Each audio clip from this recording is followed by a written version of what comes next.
Hello everyone, welcome to Knitting Noodles, and in today's video it's finally time to get back to business, and I'm going to show you how to knit a custom fit hat.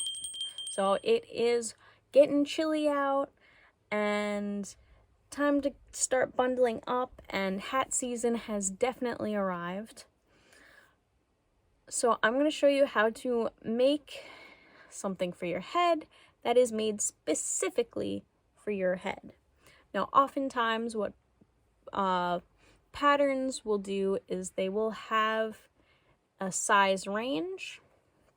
So like a child large, or teen, or adult women, adult men. And what that is it takes an average of whatever measurement. If it's hat, it takes an average of the head size.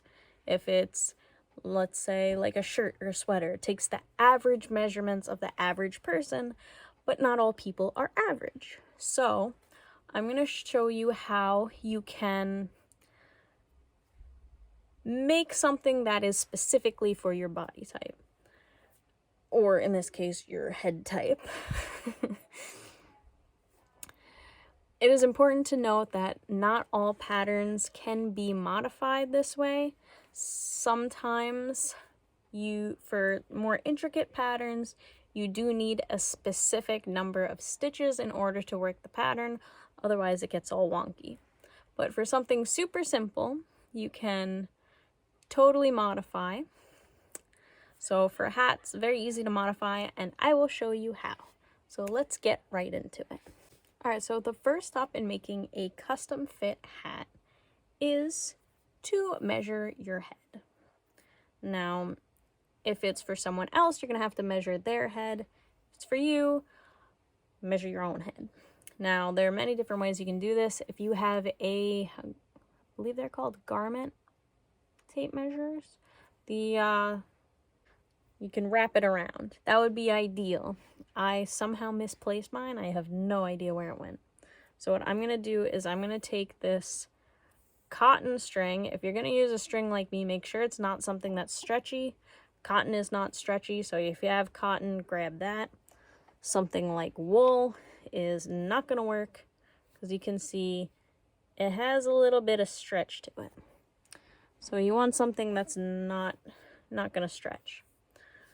So let me take my hair down so I can get an accurate read around the thickest part of my head.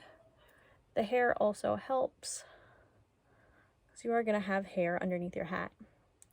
Now, you don't want it too tight, but you also don't want it too loose, because you don't want a floppy hat. So I'm going to do a little bit tighter than this, and right there is my measurement, and I'm actually going to cut it, so I will definitely forget where it was if I don't cut it. Okay, so this is how big around the thickest part my head is. Okay, so I measured up, and my head circumference is about 22.5 inches. About. Now, the next step that we have to do, I wrote it down here. Make sure you write it down so you remember, because coming from someone who is very forgetful, you want to have that right in front of you. So the next thing you need to do is decide what yarn you're going to use.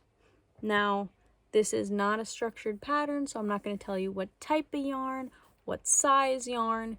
You choose the yarn that you want to use, and then we'll work around that yarn. So for me, I really want a chunky hat. So I am going to use a super bulky yarn, because I don't usually work with it, and I also don't usually make stuff for myself. And I feel like making myself a chunky hat. So that's what I'm going to do. This is the yarn I'm going to use. It's a nice wool roving. It might shed a little bit. I'll have to see how it wears on me, but I really want to try it out. So the next step you're gonna do is, depending on how big your yarn is, you're gonna find needles for that size. So like this is very bulky. The last time I used this yarn, I had to use, I want to say I used a size 15 for this, or very close. Let me double check that. Alright, I was wrong. The last time I knit with this, I used double point needles, and the largest size that I have is a 10.5. So that's what I used for this yarn. And it was a little bit tight, so I might end up using these, which are a size 15, which are huge. But I'm gonna work up a little gauge swatch, probably in both, just to see. Now, gauge swatch, it is important to make a big enough swatch, especially for garments. So what I've been seeing lately, and I'm trying to practice on my own, is a 10 by 10 centimeter square, even though I hate working that long on a gauge swatch. But a 10 by 10 centimeter is going to give you the most accurate basically description of your knitting, because as you're knitting, gauge, like tension as you're knitting, can change from row to row, whether you're in the middle, towards the end. So if you have a big enough piece, you can sample out different sections of it to see how many stitches are in each, and I'll show you how to count the stitches in the section. Alright, so I am going to start out with these super bulky ones, and I'm going to see if I like how it looks. One thing I forgot to mention is that you always want to work your gauge swatch in pattern. So for this, for the hat, simplest way to make a really cute beanie is with ribbing. So I am going to do a 2x2 ribbing because I think that would look nice in a hat. I think 1x1 is a little too little because I want to see the ribbing. I think that will look nice. So I'm going to do a 2x2. So if you want to follow along and also do a 2x2 ribbing, that's also how you want to do your gauge swatch. So you want to figure out as you're casting on if it equals 10 centimeters, which is about 4 inches. You could also just do inches and do 4x4. But universally, it's usually centimeters. And you're not going to get this right the first time. So when you cast on, it's usually a little tighter. So knit like 3 or 4 rows, then measure, and you might have to take apart and start over. So just record how many stitches you cast on. See if it measures the 4 inches or 10 centimeters after 4 rows. And see if it measures up. If not, take it apart, do it over, change the stitch number. And then once you get that right, then you're just going to work on rows until you also get that 4 inches. And just make sure you're recording so that you know how many rows it took and how many stitches it took to get that 10 centimeter by 10 centimeter or 4 inch by 4 inch square. Alright, back to the gauge swatch.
Ribbing is right in between. So with 14, which is what I have here, it's just under 4. The 4 inches. If I flatten it out, it's at the 4 inches.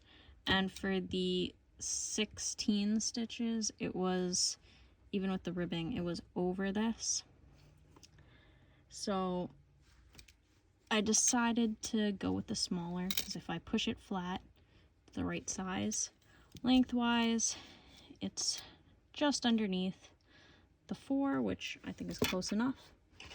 So for this, I am going to take, this is super handy. It is a gauge checker. So you're going to use this. And what you do is you find a nice section and you're going to count how many stitches there are in an inch. So right here is an inch. So as you can see, there are 3.5 stitches in an inch. There's you can see the purl, that's 2 on that side.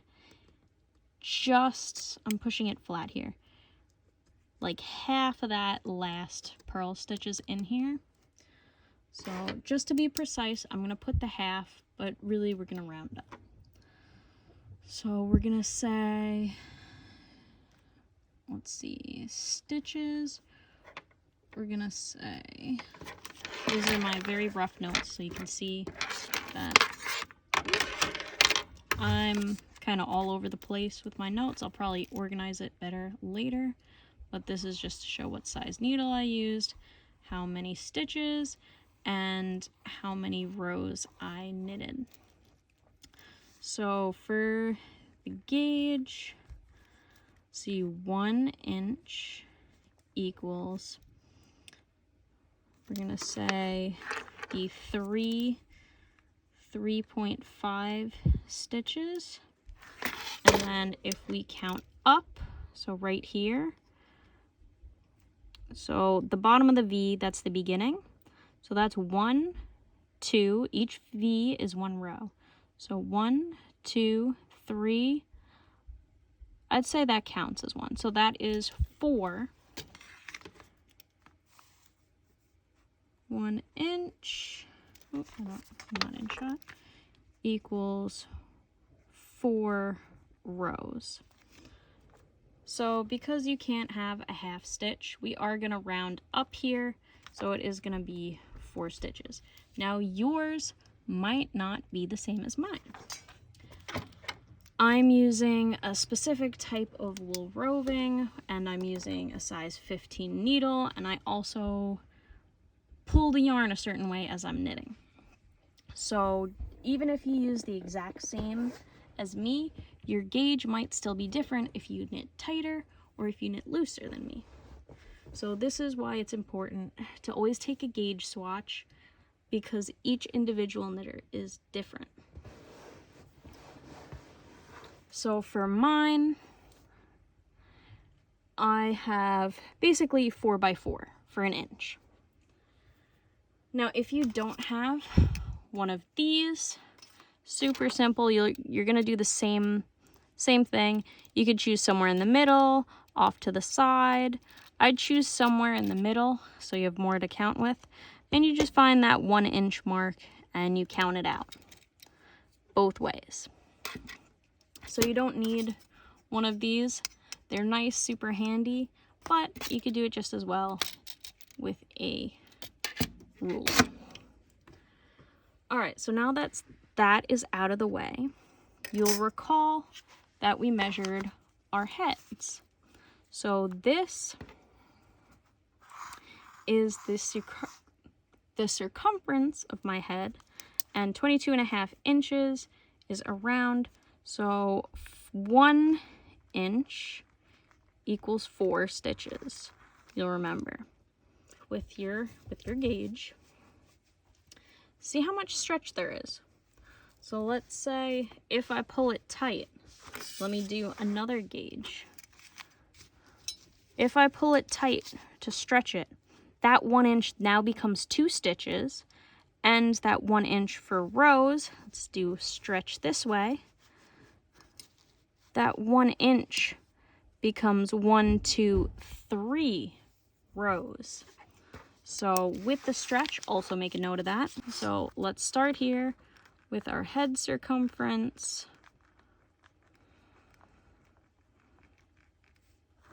Mine is 22.5 3.5. Now, relaxed gauge and stretch gauge.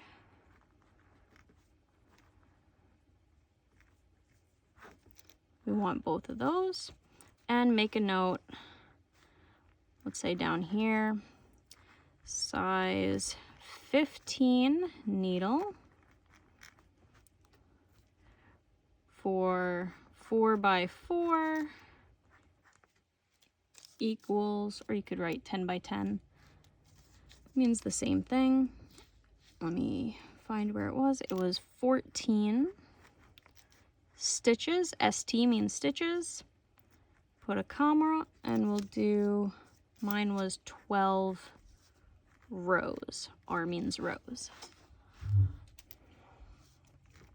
So just to keep that down there. Our relaxed gauge, 1 inch equals, to be exact, we'll put 3.5 stitches. And 1 inch equals 4 rows. Now the stretch gauge, for mine, 1 inch equaled 2 stitches. And 1 inch equals 3 rows. So for the head, you're gonna want to be somewhere in between super stretched and relaxed. Because if you want it to stay on your head, you're gonna want it to stretch a little bit. So I'm probably going to find the average ground between there. So this is about a 4. So between a 4 and a 2, there's gonna be a 3. And between a 4 and a 3, probably gonna go with the 4 because I want a longer hat. So our compromise, for me at least, is gonna be 3 stitches, 4 rows. Find your own compromise. So to review, measure your gauge flat, measure your gauge stretched, both this way and stretched this way. And that should give you an accurate overview of how your yarn will act as it's stretched over your head. And then after that, it is just basic math. So for every 1 inch, we're gonna do 3 stitches. So for 22.5, we're gonna round, for me, I'm gonna round it down because I do want a bit of stretch to it. So 22, and if there's 3 stitches every inch, we're gonna do 22 times 3. Let me just make sure I'm doing math right. So that means I am going to cast on 3 times 2 is 6, and 3 times 2 is 6. So I'm gonna cast on 66 stitches. This is just an estimate. It might not end up being this. This is what the math says should work. It does not necessarily mean that it will. According to our best efforts with the gauge swatch, that's why we do this, this should work for your individual head shape, size, measurement. So I'm gonna go ahead, cast on 66 stitches, and I'm gonna work in knit 2, purl 2 ribbing. Okay, something to note here that I just worked out my own problem with this, because we all make mistakes. I made a mistake with this. If I do the 66 stitches, I cannot do 2x2 rib, because that means there'll be one place where either there'll be 4 purls next to each other or 4 knits next to each other, and that's not going to look that great. So I either have to subtract 2 stitches, which I'm not confident that that'll fit my head if I do that. So in that case, I have to go the other way and add 2, which means we're working, for me, with 68 stitches. So this hat may be a little bit looser, and that's fine. So how I worked this out and figured out that I couldn't do the 66 is knitting 2 and purling 2. That is a multiple of 4. And I said, well, can 66 be divided by 4 into an even number? Which it cannot, which means that there'd be one place where there'd be 2 pairs of knits or purls next to each other, and it wouldn't alternate, right? So I have to move up to 68 stitches. So I'm gonna go a little bit bigger, and I'm gonna try, and hopefully it'll shrink a little bit when I block it at the end. All right, enough talking. Let me get this cast on.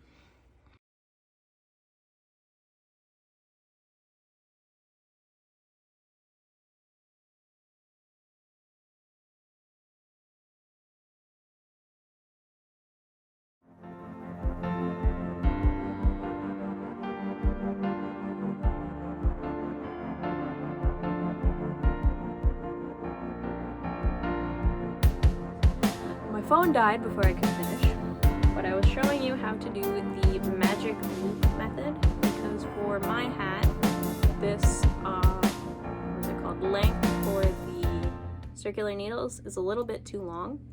So for making the magic loop, what you do is, it doesn't matter where or how many stitches on either side, you just have to find a place somewhere roughly in the middle, and you split the stitches one onto either side like this. So it's like this, but it's still connected over here. So it's very simple.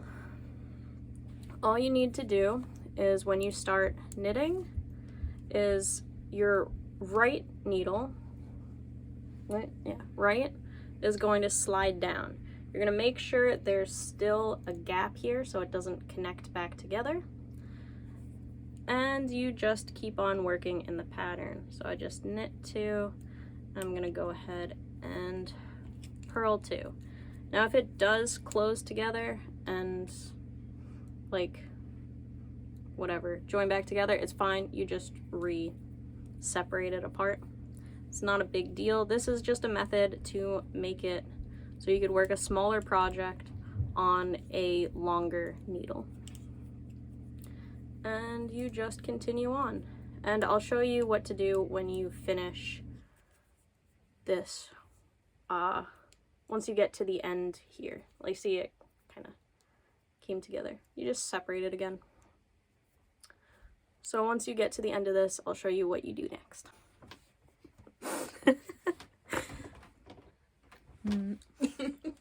Alright, so don't mind my bed goblin over here. I feed her sometimes. I finished knitting one side, so really all you have to do is, once you finish knitting from the left needle to the right, you're going to slide that other section up onto the empty needle, which is your left needle. Then you take the right needle and you just slide it back down, kind of like mid, so it's like that. And then you just continue on with knitting.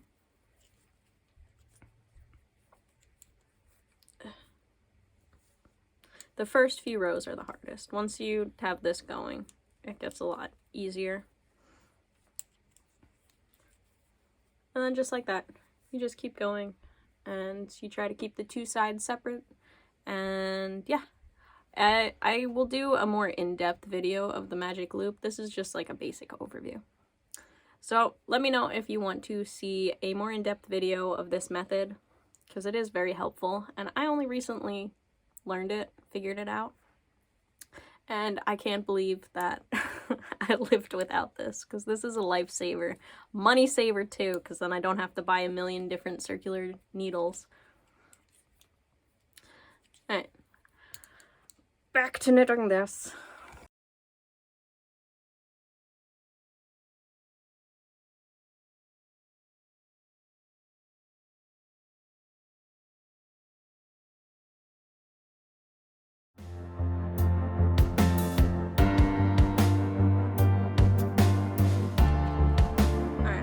about at this point in your hat that you kind of have to make a decision on what to do about your brim.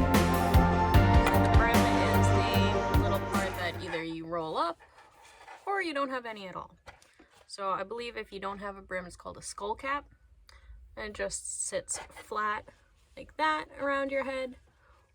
Or if you want a longer beanie, you would just fold it up at the end. You'd leave it loose, and if you want to wear it folded, you'd fold it. Or what you could do is, as you're knitting around, you pick up stitches and form the brim onto the hat, like that. Or you leave it loose, and then at the end, you just sew up like 2 seams on the side. I've seen that done on a lot of store-bought hats. So that's another option that you can have. For mine, I think I'm just gonna have it loose and make it a little longer so that I can fold it at the end. So I like having a little brim there. I'll decide at the end whether I want to sew it or not. And you basically keep working until the top is about right here when you try it on. So depending whether you have a brim or not, I'm probably gonna go, let me reference one of the patterns that I'm loosely following as a guideline for the hat shape. This is the pattern that I'm loosely following. It's called the Eddie Beanie. It has a lot of information about like average head size and the exact dimensions of it and all the sizes the hat is made for. So for this, for the adult size, it says to work it to 11 inches. So 10 to 11 inches, this is what it looks like being worn. So maybe you want it a little shorter and you would go 10 inches. And then we'll take it to the decreases and the top, and I'll talk you through a bunch of different options that you have for shaping the top of the hat. Alright, so keep going until it's your desired length. If you don't want a brim, probably you can go shorter than that. Say the brim is maybe like 4-ish inches. So you would add those 4 inches on. So let's say if it's at 11 minus the 4, probably get away with like 7-8 inches if you don't want to fold it. If you do want to fold it, 11 is probably a good number to go for. So keep going until you have your desired length, and then we'll go over the top. Alright, we are in the home stretch here. I have made it to 10.5 inches. I'm going to call it quits at 10.5, not at 11, simply because I only have this much yarn left. So I'm really hoping I can make it through the decreases. Now, for the top of the hat, there are a lot of different options for you. So first option is not to any decreases. So just cut the yarn now, thread it through the stitches, pull it tight, and that's the top of the hat. And that's perfectly fine. There's plenty of patterns where there is no top shaping at all. For this, you could do, I'm pretty sure the minimum is like, well, the minimum would be none. The pattern that I was looking at is 3 rounds of decreases. And then I've made hats before where it's more decreases, like half the hat was working towards the top, like the baby hat that I made for my son. I'll pop a picture in here maybe. But for this, I'm hopefully gonna make it to 3 rounds. I am purely basing this off of how far I can get with the yarn that I have. Now, because I did knit to, purl to ribbing, the pattern I was looking at, like referencing, I put it away somewhere, that one was in knit 1, purl 1 ribbing. So the decreases are going to be slightly different than what I'm gonna do. Only slightly though, because I like the decreases that she uses. So for knit 2, purl 2, I am going to slip, slip, knit, purl 2, slip, slip, knit, purl 2, and do that for a full round. The round after that, I'm going to slip, slip, knit, purl 1, slip, slip, knit, purl 1, slip, slip, knit, purl 1, and then the last round should be all slip, slip knits. So I had a previous video on how to do slip, slip, knit, and if you want, you could go over there, or I'll do a quick overview here. Now I have this broken up, so the beginning of the round is a few stitches in. So I just have to finish this one, and then I start my decreases.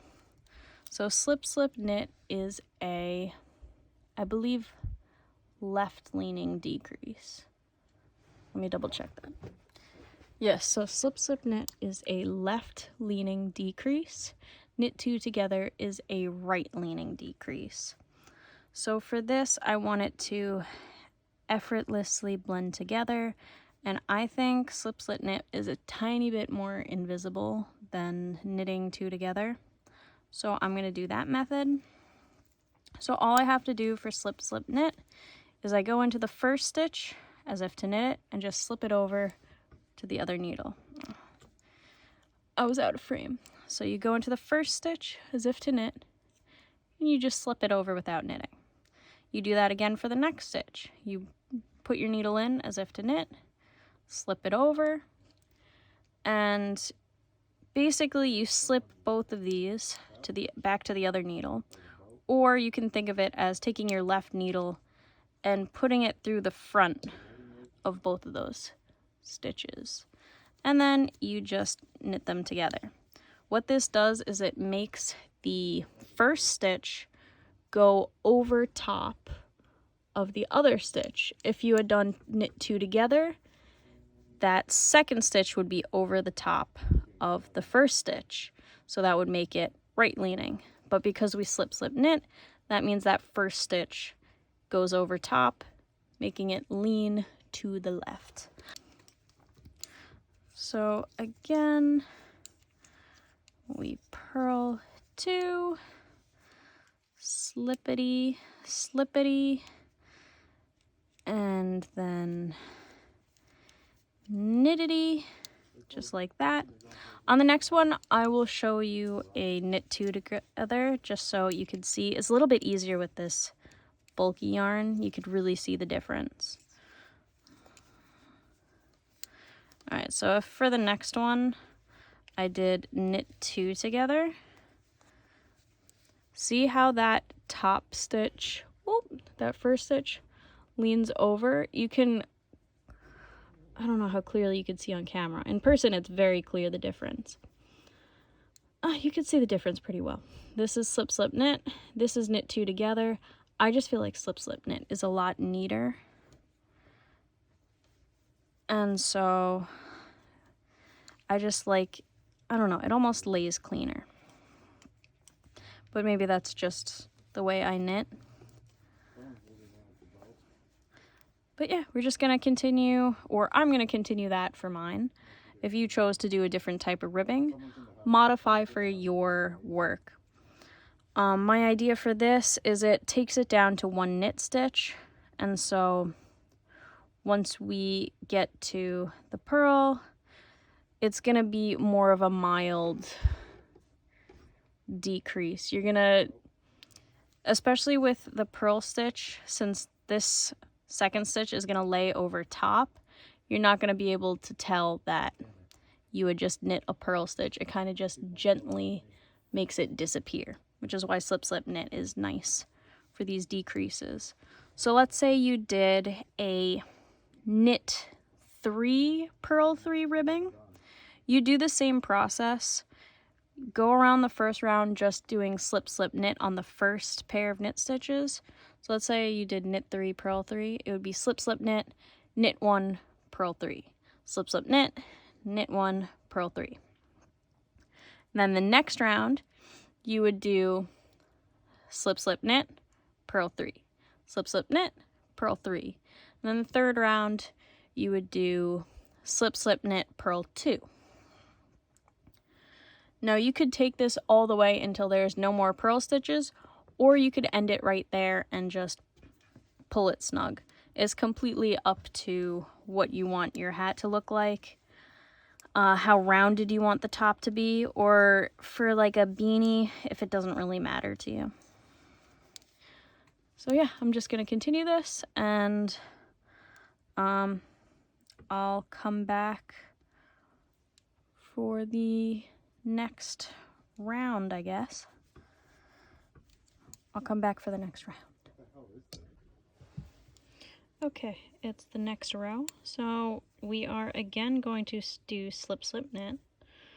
So slip, you can see the first one is the last one that we slip, slip, knit. So 2 pairs of knitting has become 1. So slip, we're gonna slip that first purl stitch if you are following knit 2, purl 2. And we're going to knit those together. And you can see, because of that leaning stitch, it just effortlessly hides that purl stitch. It kind of just makes it look like it disappeared underneath. And then since there's 1 extra purl stitch, we're just gonna purl that. And we're just gonna continue around, slip, slip, and then knit. And continue that around the whole thing. And then the next row, you can see it's only going to be a knit and a purl. Again, it's slip, slip, knit, and it's going to make that other purl look like it disappeared entirely. And that just makes the top look a little bit cleaner, because it's just going to be all the knit parts joining together, and it's going to make it look like a cleaner, neater top. So if you did more amounts of knitting, I'd recommend that you take it down till it's just knitting, till there's no more purl stitches. However, that's completely optional. You don't have to do that at all. It just, in my opinion, makes the top look a little bit cleaner. But yeah, just continue that on until the last slip, slip, knit, and then I'll show you what to do after that. Okay, so I finished the last round of slip, slip, knit. I actually did an extra round just because I had a little incident with the yarn. Because this is roving, it pulls apart super easily. So I was pulling a stitch and it snapped, and I didn't know what to do. So I tried joining it, and it was very weakly joined. So I decided to do an extra round of slip, slip, knit, and hopefully it'll keep it together. Fingers crossed. The joy of working with single ply roving. But basically, once you're done with the last row of increases, all you're gonna do is snip your yarn, grab yourself a yarn needle. Got my yarn needle right here.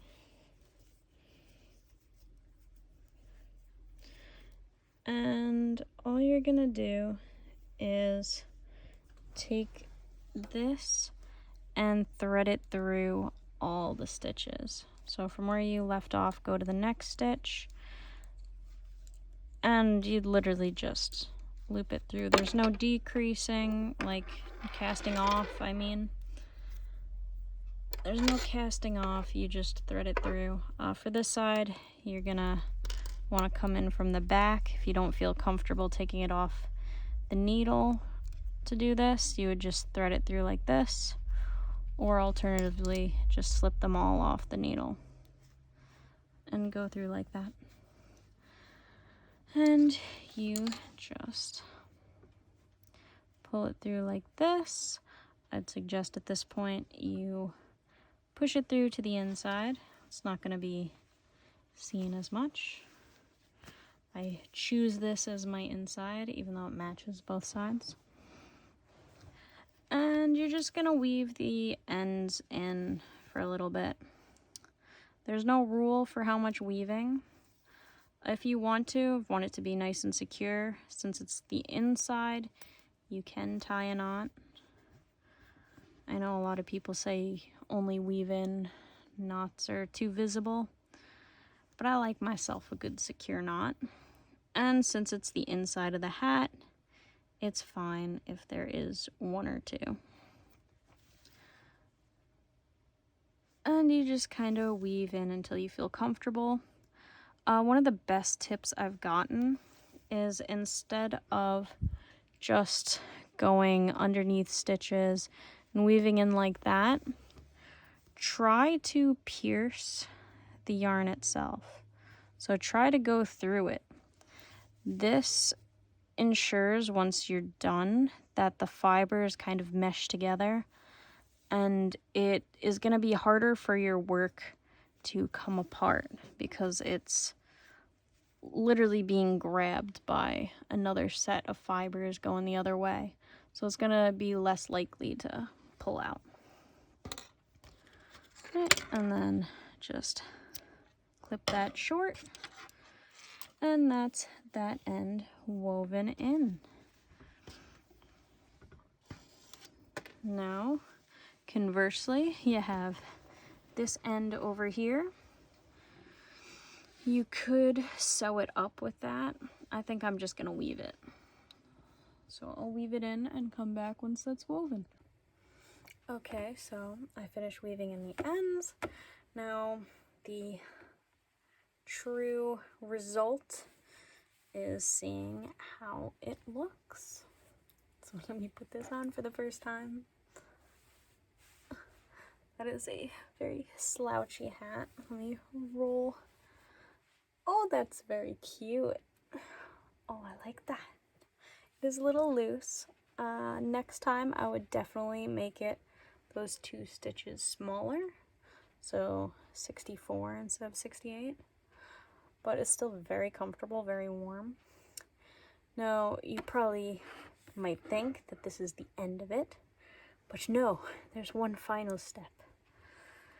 We have to wet block. Wet blocking is